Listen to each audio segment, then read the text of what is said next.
And we're going to go. So we are live. So for those of you joining us, my name is Gareth. You're watching the Hub Online Network, and I am joined by our local member of Parliament for Mission Matsqui Fraser Canyon, Brad Vitz. How are you doing tonight? I'm excellent, sir. Thank you so much for having me back on the show. Well, again, thank you so much for again saying yes. I'm sure that you're a busy guy, and we're a fairly small news organization up here. So thank you very much for taking the time out of your busy schedule to come say hi to us. Yes. Well, as I was just mentioning to you before we started, I made a commitment during the election that I was going to be present in every community, and this is the best way for me to connect with constituents in Ashcroft and Cache Creek while respecting the provincial guidelines. So it means a lot for me that you give me the opportunity to be on your show. So we have you until what, 8:15, I believe, is what your assistant was saying. So 8:15, let's do it. We should get to it now. So we're going to do just for the people at home, how we're going to run this is for the first little while, we're going to do a little bit of an interview. And then we have a bunch of questions from your writing. And so we'll get to that. We'll make sure that we have enough time to get to all of the questions. Yeah. We're not going to be taking follow-up questions in the comments. So whatever questions we have are the questions we're going to stick with. But what I would like to be able to do is, if we do get any follow-up questions, I would like to send them to you so you can answer them. And then on my twice weekly news show, I'll say your answers. Yeah, that would be great. I'd be pleased to do that. Okay. So that being said, my first topic I'd like to talk to you about is I'd like to touch upon how you view the Liberals' response to COVID-19 thus far. What would the Conservatives or you in the Conservative Party have done differently or the same? Right. Well, like as I mentioned to you last time, since the very beginning, all the parties took a Team Canada approach. All of the major programs were originally agreed upon by Parliament. That includes the CERB and the Canada Emergency Wage Subsidy. I wrote a letter to the minister specifically for supports for students and supports for seniors as well. Some of the things that we would have done differently, well, some of them were responded to, actually. We said the Canada Emergency Wage Subsidy was not sufficient enough for people to return to work. They'll increase the rate from 10% to 75% of an average salary in Canada. So we were pleased with that, and we were pleased that there was finally some support for seniors. What we would have done differently, I believe, is in Canada we have the we have a program and legislation for emergencies, and that involves all of the political parties. What took place this week is basically the shutting down of Parliament. So as a legislator in the legislature, my normal powers to seek information from the government, to have a say, to submit amendments on how money is spent in parliamentary committees, to compel witnesses to appear before Parliament. Some of those powers that Parliament normally has been suspended. And we believe in a time of crisis that the opposition, and not just the Conservatives, but the NDP and the Bloc Québécois too, and the Green Party, all play a vital role in holding the government to account. And we believe that our rights as parliamentarians have been infringed upon in that respect. That's one area where, if I were at the helm, I think things would have been done a little bit differently. But one rule of thumb during a crisis, you never want to criticize people making some of the big decisions in a crisis. That said, there's still some other questions too. I think the government could have moved faster on personal protective equipment, and there's still lots of questions about why the government donated equipment to China when our health officials were stating in Canada that we might face a crisis here, and that equipment might be used for Canada's well-being. So that's one other area of criticism. One quick follow-up to that, talking about not being in the legislature. Is there a time frame as to when it's looking like you might be able to go back? Right. So Parliament was suspended. We still have virtual committees. Okay. and we have what's called a committee of the whole. So people actually go to Parliament, but it's a fake Parliament because we can ask questions and we can debate, but the powers of the opposition parties, the powers that all members of Parliament hold, are not in force. So we won't see a return to regular Parliament until the fall, and that's very problematic because we haven't had a budget yet from this government, and this government's been around for almost 7 months now, if I get the dates correct. So we need to make sure that we have an economic plan to help Canada not just deal with the immediate issues through these massive cash injections, but how are we going to get out of the COVID-19 situations? How are we going to get people back to work? So some of those things aren't being addressed in the way that we, the Conservatives especially, would like to be seen addressed and planned out. Okay, no, fair enough. So the next thing is, I see you using Twitter quite a bit. Okay. In my twice weekly news show, I actually take the last tweet that you specifically make and I share that tweet in my show. But one thing that you've been sort of talking about a lot and been vocal about is about seniors and the $300 benefit that has been given to sort of the blanket seniors in general. Right. So I'm wondering if you can explain what I'm talking about to the people that might not know, and have been any new sort of leaps forward in that regard. Yeah. Well, first off, there hasn't been any changes to the program, but if you go to my Facebook page, Brad Viss for Mission Matsqui Fraser Canyon, there's a couple of lines of questions on the Human Resources Committee covering this very point. So my contention with what the government did is that they gave a blanket $500 check to many Canadians without it being income tested. So as it was reported in the Globe and Mail, a senior who is making up to $128,000 a year is still going to be getting a form of payment from the government right now. And my position is that all of the payments that the government should have been giving to seniors should have been only to those on the guaranteed income supplement. There are a lot of seniors in Mission Matsqui Fraser Canyon, and I think the money would have been better used if all of the recipients on guaranteed income supplement receive more, and then maybe in addition, I should say, those on the lower income threshold who also receive the old age security.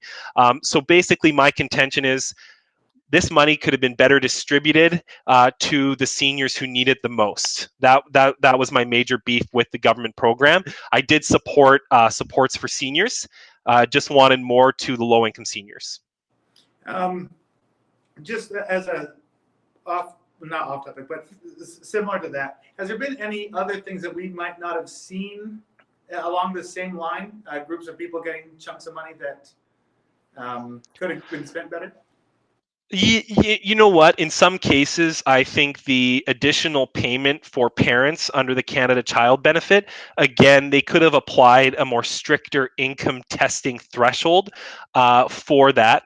And because I know there was a lot of families do have extra costs right now, but I do believe that those extra costs are even more inflated for low-income Canadians. And if the government is going to be distributing funds in the way they are, I believe that those should be targeted to those Canadians who need it the most. So I would say the same applies there. Yeah. And thirdly, I don't believe that foreign students should be receiving the Canada Emergency Response Benefit. That should be reserved for Canadians in permanent residence. And lastly, before we get into the main part of this show, which is the questions, one of the other big things that you've been talking about and has happened since you and I last spoke has been the Nova Scotia shooting and the gun ban by the Liberal government. So what your thoughts are about that? Yeah. Well, thanks for that. I wrote an editorial in the Ashcroft Cache Creek Journal. But basically, first off, what happened in Nova Scotia is an absolute tragedy. And my political party is committed to meaningful policy changes that are going to address some of the root causes of crimes and some of the mental health issues that we're dealing with. In the last election, I campaigned on support for anti-gang initiatives, youth prevention programs, tougher sentences for violent offenders, and increased powers for the Canada Border Services agencies, to name a few. What's going on right now with the Order in Council is the Liberal government is targeting Canadians who have gone through multiple steps to acquire a firearm. They are legally vetted by the RCMP, and if you're involved in any of the numerous gun clubs in Mission, Matsqui, Fraser Canyon, the people who participate at these clubs take their right to use a firearm very seriously and uphold some of the strictest laws that you could imagine. So I think the Liberals are playing a bit of politics with this issue right now.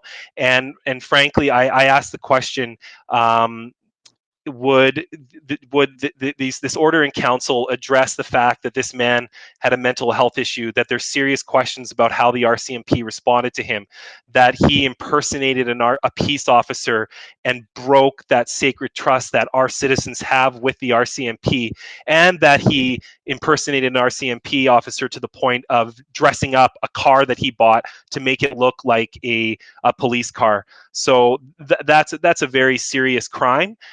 That's an indictable offense. And I think, to my earlier point, the government should focus on giving the CBSA the powers they need to stop gun smuggling, and give our police officers the tools they need to actually address gun violence in Canada, which they do not have right now. So one of my first acts as a parliamentarian actually was to sponsor a bill to increase the sentencing that we have for people in possession of an illegal firearm. Once Parliament gets back, or the legislature gets back going in the fall, is there a recourse on the Conservative side to change this, or? Well, the Order in Council is the right of any government to use an Order in Council. I think it's opportunistic for the government to use it during a pandemic, when they said to Canadians that they weren't going to address any other policy matters, for them to do this. I think that's undemocratic, and makes it so that they're not facing any scrutiny from other parliamentarians. I don't think that's the way we should do things. But the other aspect of the Order in Council is that it does require legislation that needs to go before Parliament on the acquisition of firearms legally owned by Canadians and the subsequent purchasing of those firearms.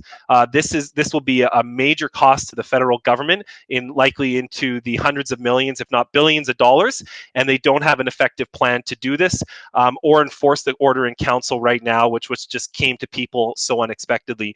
So when Parliament does return, there will be a vigorous and healthy debate on this subject, and the Canadians will be able to make up their mind where they stand on the issue. And you do a lot of these types of videos with a lot of different people. I catch clips of these on your Twitter page. Yeah. Where can people follow you? The best place to follow me is on Facebook or my website, bradvis.ca. I try to post a lot of information and things that I'm doing on my website. And secondly, Brad Viss for Mission, Matsqui, Fraser Canyon. I will update that handle in the very near future just to be Brad Viss MP. And I use that to where I have the largest audience to post a lot of my interventions in virtual committee, some live videos, and different things I'm thinking. And then Twitter is second. I also have an Instagram account that my staff manage, and they post things from time to time on there as well. Awesome. All right. So now we're going to move into questions from the public that you and I have been gathering up for the last week or so. So Great. Starting at the top, what is your opinion of the liberal government's approach to COVID-19? Is it sufficient, and does it meet the needs you're hearing from your constituents? Yeah. Okay. So we kind of covered that in your introductory remarks. So I'll just add that I think it's in the best interest of Canadians not to hear from the Prime Minister every day standing in front of his cottage, but to hear from the Prime Minister taking questions and vigorously debating with other parliamentarians in the House of Commons for the best outcomes. And that's one of the major drawbacks of what's taking place right now, is that there's not enough accountability. The parliamentary budget officer has said that the government doesn't have an overall economic plan. We're spending more money right now than we've ever spent basically in the history of Canada. We're hitting record deficits.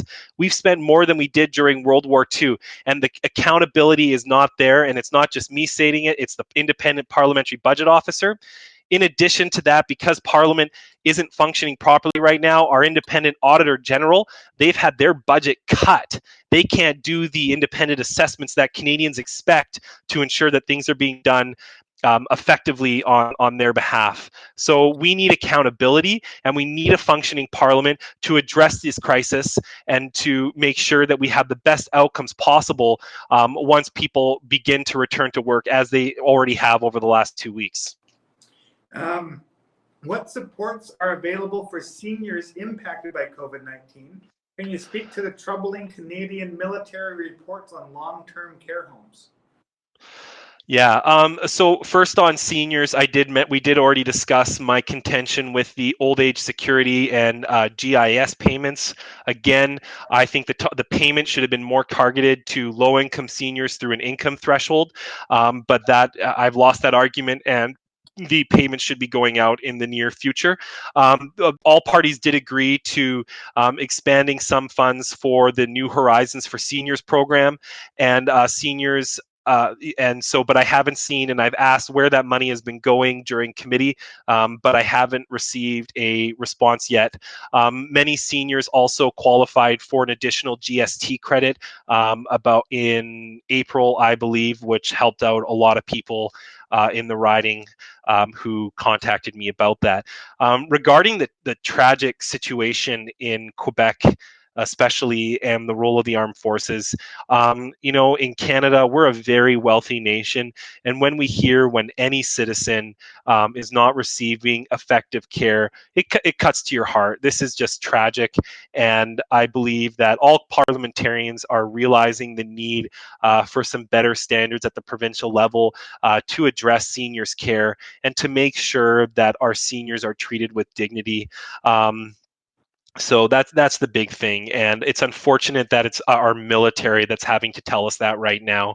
And so I believe that we need to really encourage our provincial governments, especially to target more funds to long-term care of seniors, and also to address, which is often a better model, more incentives to help people stay in their homes and develop home care strategies, which many experts say experts say sorry, I'm losing my words here. Experts say when home care takes place, the medical outcomes are better for our elderly in our communities. So I'd like to see some of that moving forward. One of the things that I was listening to a CBC story the other day, or was it this? It might have been this morning. Anyway, it doesn't matter.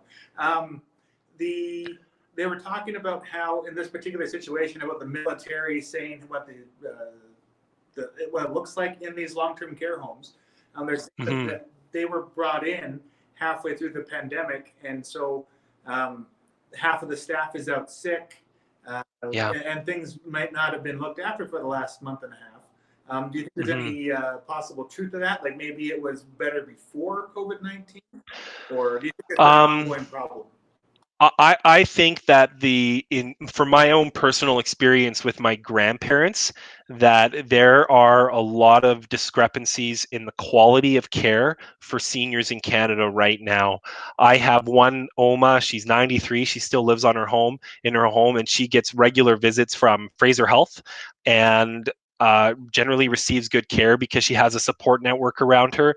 I had another grandmother in Ontario, actually, who was in a long-term care facility, and it was very good. But then I have other friends who, in similar experiences, who've had similar experiences, and other ones who've said that some of the long-term care homes, the standards weren't met. And we saw that actually happen in our province when we let the Liberal government allow the Chinese company owned by the Communist Party to purchase long-term care homes, only to have their licenses revoked because they weren't upholding a standard of care Canadians feel is acceptable. So next question is, Canadians were rightfully horrified at the Nova Scotia shooting. Can you provide your thoughts on this tragedy? I think we actually kind of covered that already in our introductory remarks, so I just refer people to that discussion. And to people at home, I did not read these questions before I had sent talking points. When I came up with those, I didn't read these questions, so I'm sorry that I've sort of monopolized on other people's questions. Yeah, and full disclosure, I received these questions at about 5:30 this afternoon, right when I was having dinner. So this is not pre-scripted. Awesome. Okay, so the federal government has enacted a firearm ban through what some would call controversial means. Yeah. Pandemic. What are your thoughts on the ban and how it would be enacted? What can be done for the rights of law-abiding firearm owners? Again, I think we've covered this pretty well. I'll just add that there are 2 petitions circulating right now, E2576 and E2574. I also would note that some of the Canadian Sports Shooters Association or maybe some of the other national organizations have launched court challenges. So get involved with a non-for-profit, one of the lobby organizations, and if you're interested in this, have your voice be heard in through those means. I've also received a ton of comments from constituents on this matter and have raised it through the petition process in virtual committee on 2 occasions already. So just to go a little bit further on this one. Yeah. The term "you don't need an assault rifle," and then that's when people say, "Well, you should be allowed to have guns," people retort, "You don't need to have an assault rifle." Yeah. If someone says that to you, what is your sort of? Well, there are many gun experts in the Parliament of Canada, and one of them happens to be Aaron O'Toole, who is running for the leadership of the Conservative Party. And a few weeks ago, he wrote an editorial on the issue, or appeared on CKNW in Vancouver. And he said that, and I believe I mentioned it in some of my writings as well, that assault rifles have already been banned in Canada since 1979. Many of the firearms in question now are under such strict guidelines that you're not allowed to have the gun open at your home. The only place you're allowed to use it is in the range. And we have already so many strict regulations. And I think once Canadians learn the processes that Canadians go through to receive their firearms license and then additional licenses to operate certain firearms, they feel much more assured about our firearms policies in Canada. And I will note that Mr. Palmer, who's chief of the police of Vancouver, and I believe he still might be head of the Canadian Chiefs of Police, said on the record in August of 2019 that we already have very good firearms laws in Canada and that no new laws are required. What's required is some of those points I mentioned before, enhancing the powers of CBSA, giving our police officers the tools they need to do their jobs, and investing in our youth through anti-gang programming.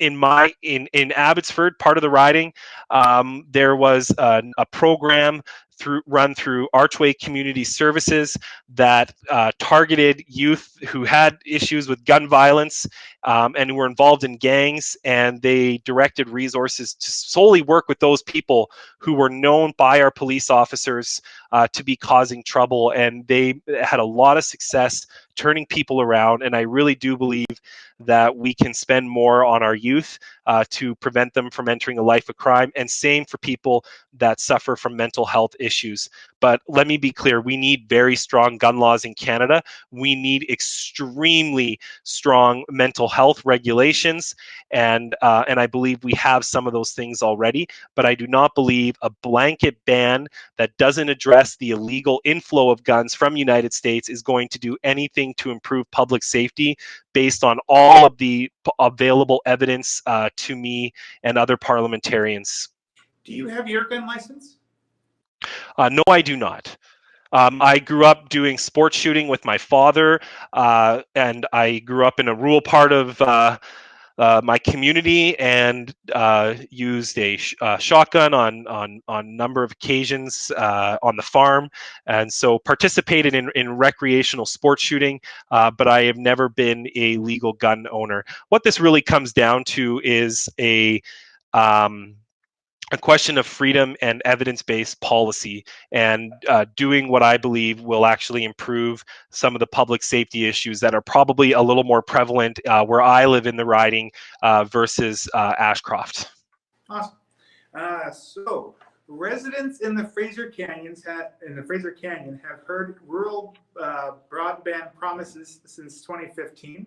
What can be done to bring high-speed internet to the canyon and beyond?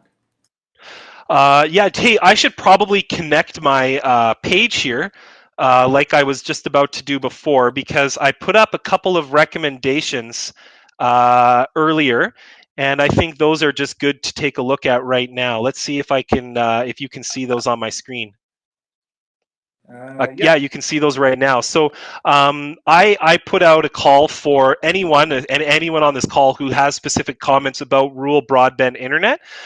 Working with my colleague Michelle Rempel Garner from Calgary, our party developed 14 recommendations. And you can get these on Michelle Rempel's website. I believe I have a link on my website as well. But we need a Canadian broadband strategy. We need to look very closely at our local connectivity infrastructure fund. We need to look at the role that our big telecommunications companies play and the lack of access that Canadians in rural Canada have to reliable internet service. We need to be more transparency about the current approach that we have and the challenges that people have in rural Canada. And we need simple contracts. And I believe that municipalities have a bigger role. Those are just some of the recommendations when I saw this that I pulled up really quickly. This is an issue that was raised with me during the election on a number of occasions, and I feel quite strongly about it because to have a vibrant community in rural Canada, you need a connected community. And I really do believe that internet is a public service and it's a public right for people to operate businesses and to thrive, need access to the internet. And I will also say that in the Fraser Canyon, there's a large Indigenous population, and Indigenous Canadians have even less access to reliable internet. And to me, that's not acceptable. It's holding people back from being their best selves. Well, just having the example of, so now all the kids are out of school and at home, people at home have internet. It's just, if they're being asked to be doing their schooling from home, it just makes it that much harder. So. Yeah, and I've heard from a number of families and friends who have absolutely faced that issue. It is a very prevalent problem across the riding, and that's why I reached out to the newspaper and was asking for people to give me their feedback so I can bring that forward in my party and develop policies that are going to help connect rural Canada. Because what we're seeing now is that a lot of Canadians want to live in rural Canada because they appreciate the pace of life. But if there is not a hospital, and if access to healthcare, and if there's not internet, those are two of the major drawbacks stopping people from moving to communities like Ashcroft. So as the representative, I have a responsibility to bring those things forward and to make sure that Ashcroft, Cache Creek, Lillooet especially can thrive in the 21st century. And people feel like so many people are doing remote work, not just remote education. A lot of people feel, hey, why did I have to go into the office all the time? I can do this from home and I can be just or more productive than I was in my office environment. And so what's to stop someone who maybe only has to go into Vancouver 2 or 3 days a month from living in a community like Ashcroft and having a reliable internet service that would allow them to have the bandwidth to run their business out there? So that's kind of my vision for the Fraser Canyon. We've seen some good examples of that in Lytton, actually, where they've taken initiatives to develop a local non-for-profit society to expand access to high-speed internet, and it's definitely an area I want to spend more time focusing on moving forward. Awesome. So what is being done to help the steelhead return to the Thompson? Yeah, this was an issue that I raised right away. I think the MLA, Jackie Taggart, has done some really good work on this, and Stephen Rice out in Spence's Bridge is pretty passionate about this, and they've asked me to raise some concerns about species at risk and why the Species at Risk Act wasn't used for the Thompson River steelhead earlier this year. So I didn't get the response back I wanted from the provincial or federal government, who believe that other measures can be taken, conservation measures can be taken. I can't pretend to have all of the answers on steelhead trout, but I know I need to keep raising it and listening to other officials like Mr. Rice, especially, who've devoted much of their life to addressing this issue. And it's something I'm passionate about and look forward to taking direction from some of my colleagues moving forward. But I don't believe the status quo is good enough. What are some of the things stopping steelhead from coming up here? Well, a lot of it has to do with gillnet fishing. We don't, there is, in the commercial fishery out in the lower Fraser, some of these migrating fish might be caught up. So that's a big issue. And that's so we need to have a more of a selective fishery, and we need to make sure that conservation is a priority as well. But I hear a lot about the gill nets and some of the steelhead being caught with salmon species in the commercial fishery and other indigenous fisheries too. All right, so now we're into a segment called individual questions. Support amendments to strengthen our Canadian Environment Protection Act, including our environmental rights. Bill C-438.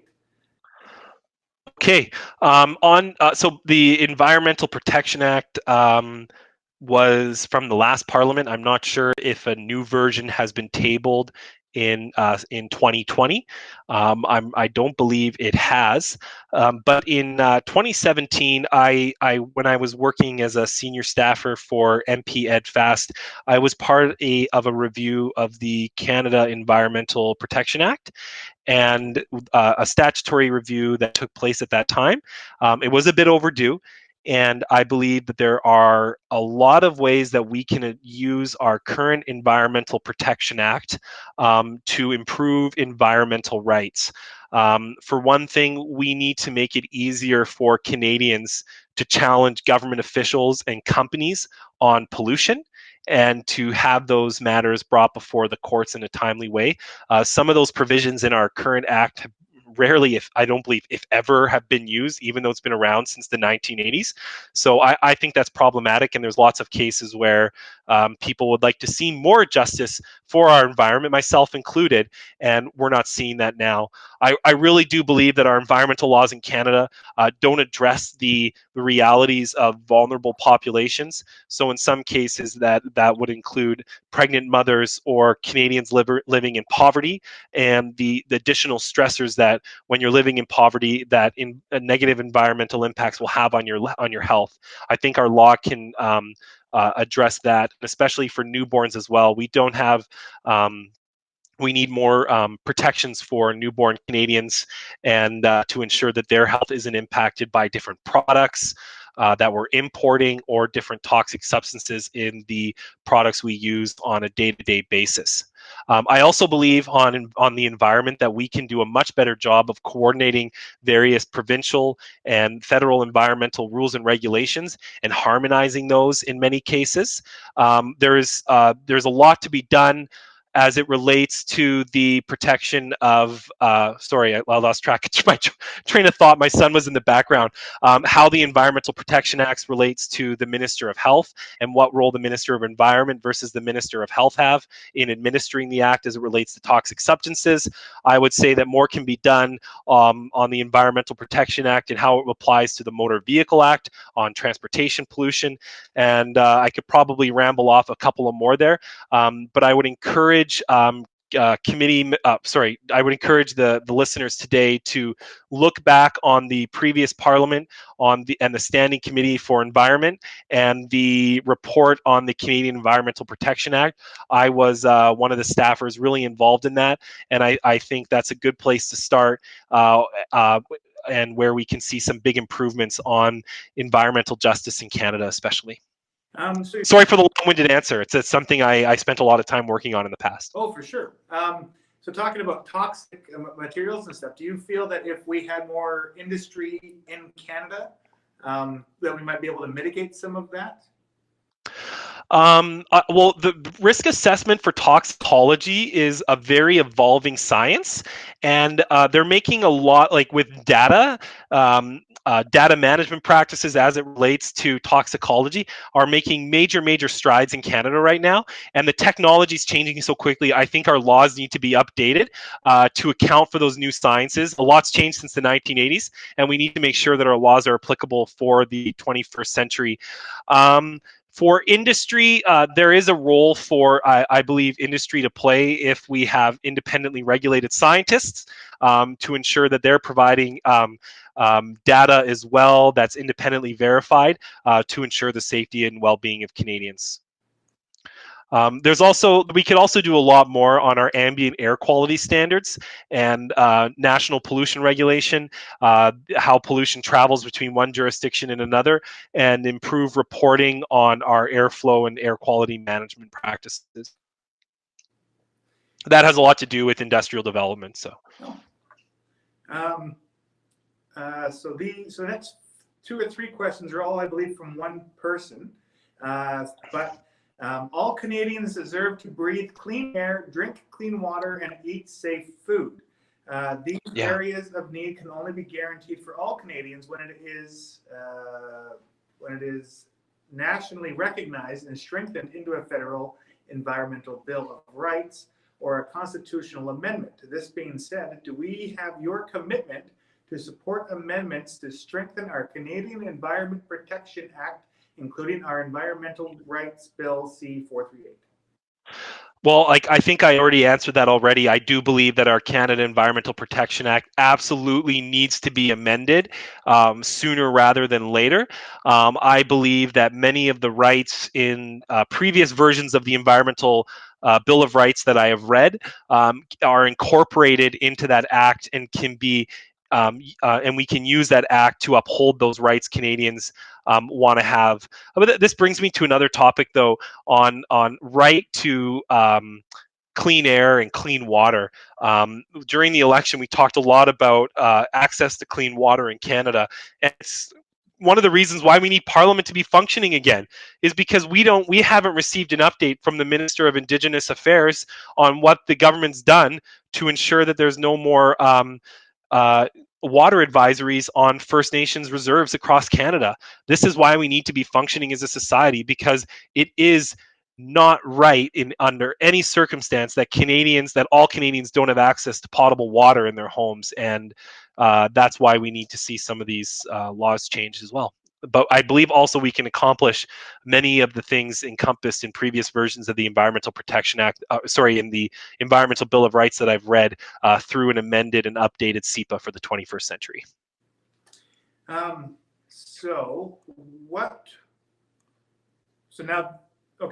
What was your experience in Ottawa pre-COVID? Well, I thought I was, if you go to my work page on Parliament to Canada, every MP, it's public record. Everything I've done or what I'm saying publicly is right on there. And I think as a new MP, I was really doing my best to uphold the issues that were brought forward to me during the election. I was able to speak on a number of key pieces of legislation, including international trade, medically assisted in death. I was the first parliamentarian to talk about the Big Bar landslide, which has a major impact on all the tributaries of the Fraser River. I thought I hit the ground running and was doing my job effectively.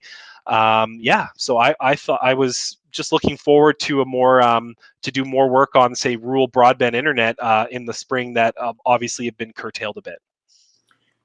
We see such bad adversarial behavior in the House. What is it like for a newbie?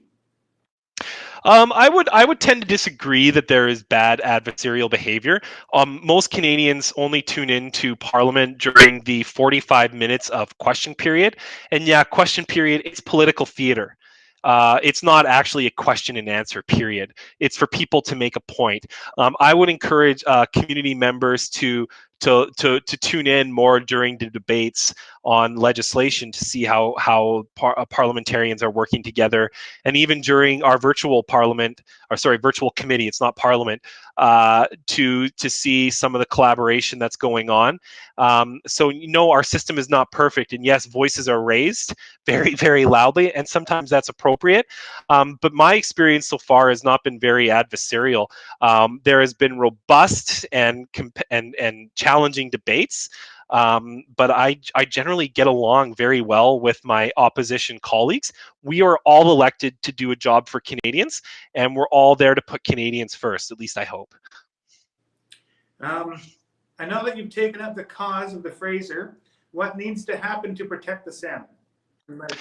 Yeah, constant question. Again, there's lots of discussion about gill nets, but generally speaking, I think we need to work with First Nations more. There is a large natural infrastructure component that needs to be addressed on the Fraser River. We have in the southern part of the Fraser, we have a very extensive diking system that needs to be updated and made fish friendly. Right now, it's more like a sushi mill, and that's not acceptable in the 21st century. So we need to update our flood management protocol to account for salmon-friendly infrastructure. We need to conserve the areas that still exist and are still good for spawning, and those need to be. We need stronger park protections, and we need to work with our local Indigenous partners who have a much better understanding of the land and the salmon migrations in those areas than a DFO official that comes by once a year. Thirdly, we need better enforcement mechanisms to uphold our rules already and to make sure that people aren't overfishing. Fourth, we need to look very closely at the commercial fishery and the role of farm salmon on the Pacific coast. And this is from the asker's perspective.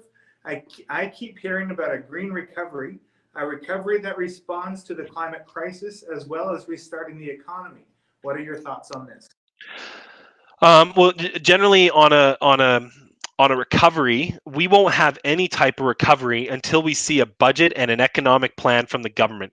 Right now, we have neither, and nothing is possible until we receive the appropriate plans and fiscal projections from our federal Minister of Finance and the Prime Minister to plan ahead.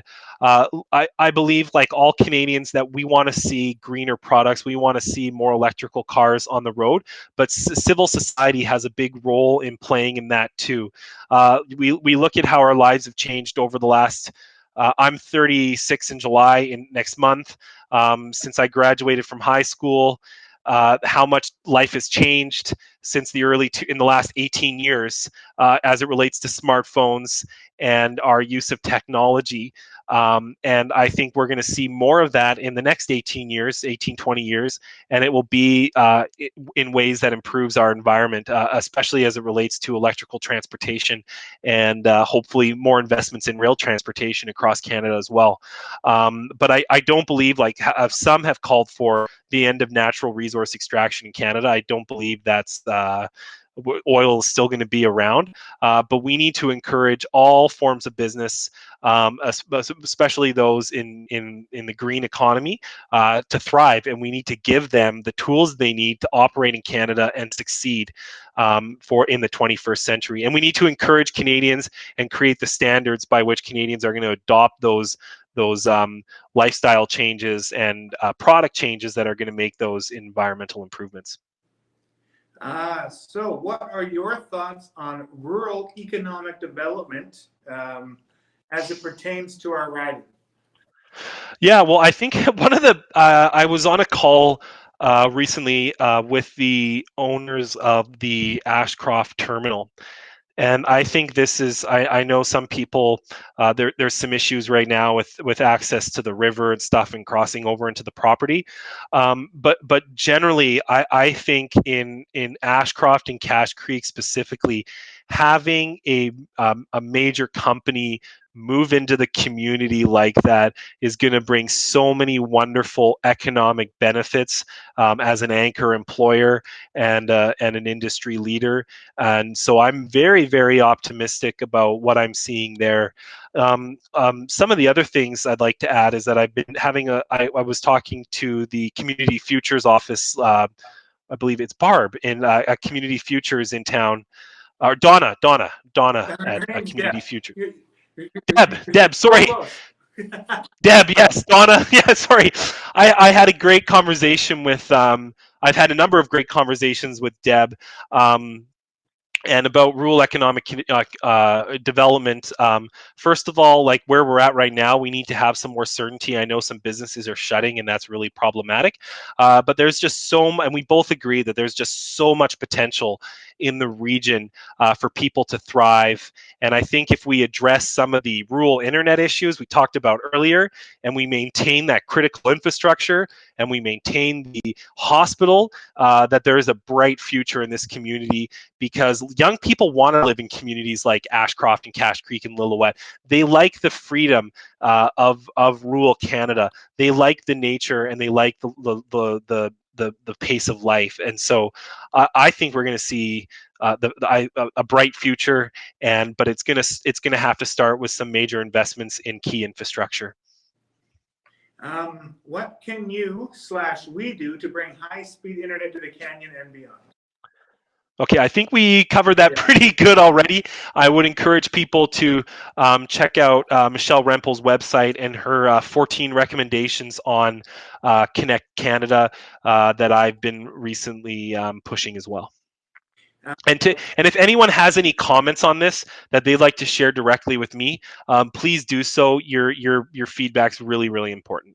And the best place to do that is to message you via Facebook? Well, the best way to do that is to email me at brad.vis@parle.gc.ca. We'll put that into our comments to make sure people can contact and get that easily. Yeah. And just for people at home, we do have Jessica in the studio managing our chats right now. So thank you to Jessica that is doing that this evening. With all the federal CERB programs, what are your thoughts on a universal basic income? This is a big debate right now, and I haven't decided one way or the other how I feel on the issue. I will say that agricultural producers in the riding have almost unanimously stated that they're facing labor shortages right now because people are using the CERB benefit and not returning to work. Our Prime Minister came out today and was encouraging people to go back to work, but they are still receiving some of those benefits. And in some, especially for seasonal work, there's not the incentive to return to work. I think without taking a direct position on it right now, for a universal basic income to work in Canada, we'd basically have to cancel or put together all of the social programs at the provincial and federal level, and stop all of them and put it into a universal basic income. There's also other questions that we can discuss about changing the taxable income thresholds that might make it easier for Canadians. But generally speaking, what I'm hearing from business owners is that even with these generous programs right now, it's been very, very challenging to get the seasonal labor they require to maintain our food security. Okay, so now this section is titled Liberal Bills, Canadian Democracy. So one, is it true that any bills that the Liberals have passed in the last 5 years cannot be repealed by a new government? No, that is not true. Two, as Canadian citizens, we are looking forward to having democracy back. So A, freedom of speech, B, freedom of press, C, ownership of private property enshrined in the Canadian Constitution. That sounds more like a statement than a question. Yeah. Yeah, I'll just maybe comment on the second point about freedom of the press. One thing the Conservative Party has been very clear that we do not believe that the additional grants that the Liberal government has given to certain news organizations are in the best interest of maintaining freedom of the press. I don't believe it's in the interest to have major government grants going directly to news agencies to maintain objectivity in our national reporting. On enshrining private property rights into the Constitution, I would have to look into that a little more closely before giving a fulsome response. But one issue that we have faced on rural agricultural properties is that some of our trespassing laws at the provincial level are very, very hard to enforce. And the Abbotsford Police have actually called for better rules to ensure that producers are not negatively impacted, and that people actually do uphold the trespassing laws that we do have in Canada already, which hasn't been the case in Abbotsford and Mission especially. I don't know if you guys have had issues like that in Ashcroft where protesters are going onto people's farms and stopping them from doing their jobs. Not that I'm aware of. Okay, it was on the front page of the newspaper last year a few times. And freedom of speech, we all want freedom of speech, and I believe all Canadians stand up for that, and we need to uphold that at all times. Yeah. For full disclosure for our people at home watching, my particular contract and this show is produced by the Canadian government. Okay. We take advantage of that particular grant. I work for a thing called Cactus Media, which grant to do an LJI, or Local Journalism Initiative program, put on the federal government.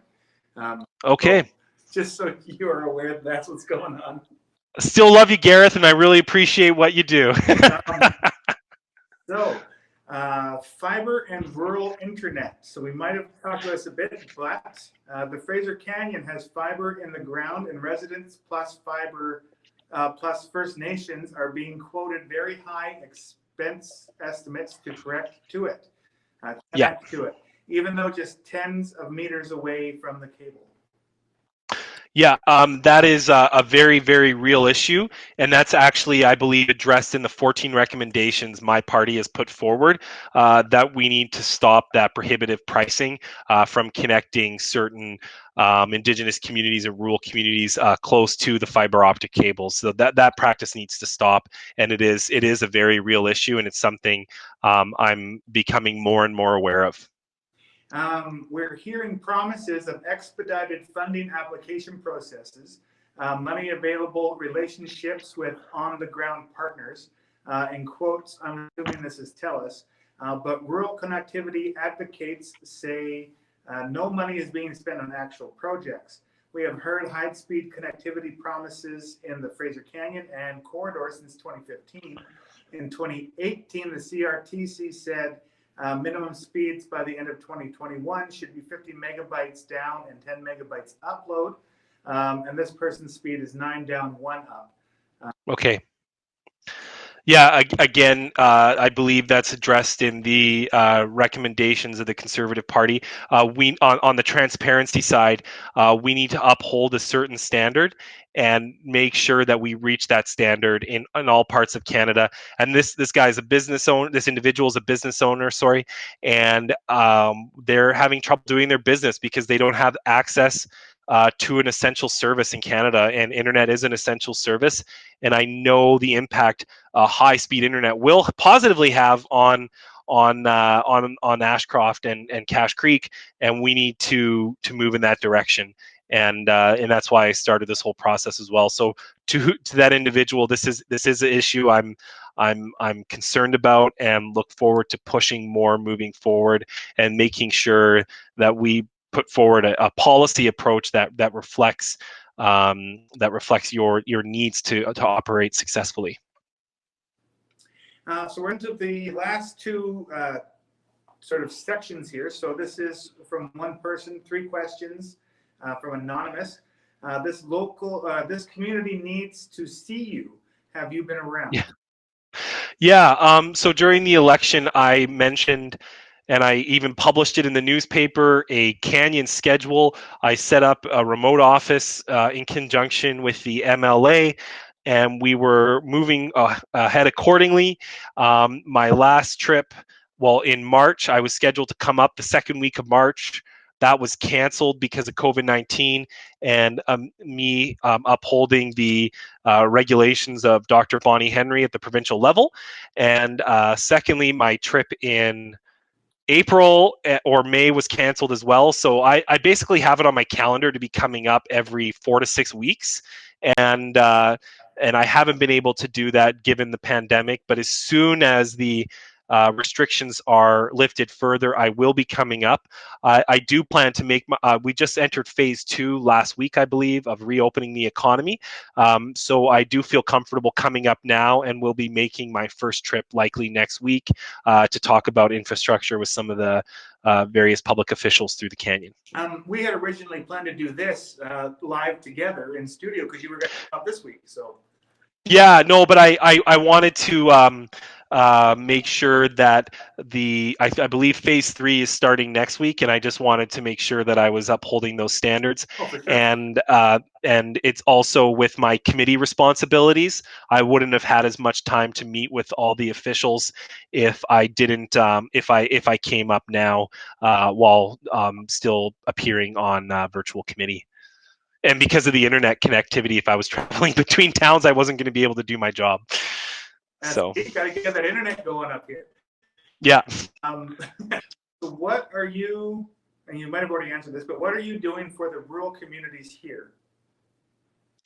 I think we've covered that a lot with the just being a voice in Ottawa, bringing forward initiative like the broadband internet and making sure that people have access to this essential service, and being present and making sure that all of my constituents, irrespective of where they live, have access to my office and the services that a member of parliament provides.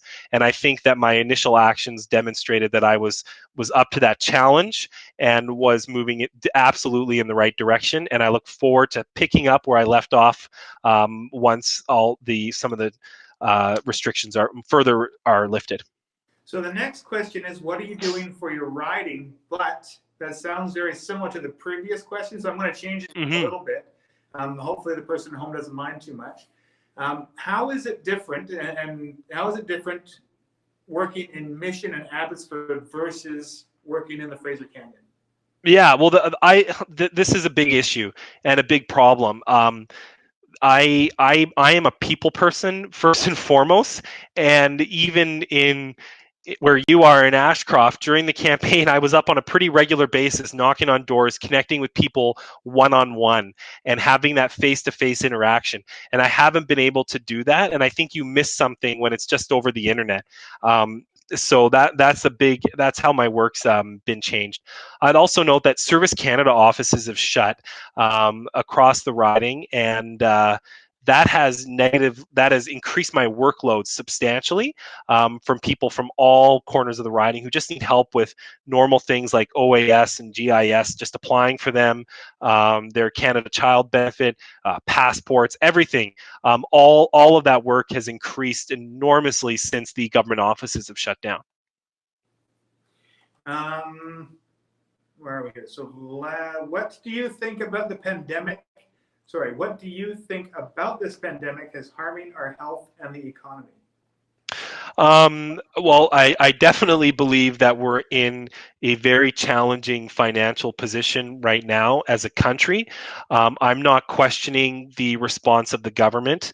I believe we took a Team Canada approach, and all of Parliament is responsible for how we responded with the benefit programs to something that we haven't seen ever in the history of Canada. But right now, we need to start looking ahead and really planning what it's going to look like in Canada when we open up the economy and when things return back to normal.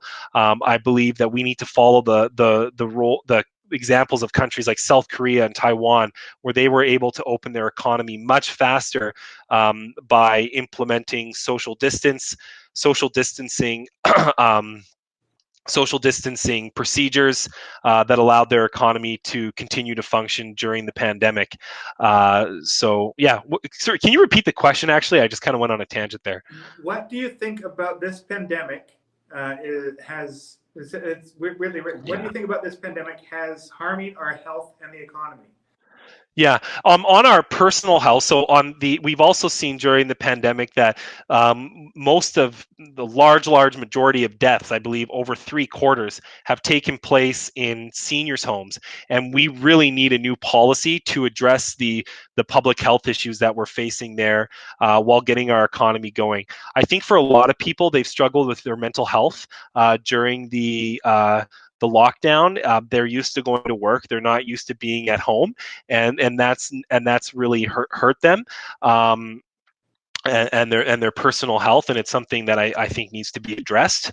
And again, on the economy, we really need to move forward and get a plan together so we can start recovering, so more jobs and businesses aren't lost. And last question from here. I get that people need help right now. We need to stop the massive spending spree in Ottawa. Our kids will be paying for this. What can you tell me about what needs to tackle the deficit and fix our economy?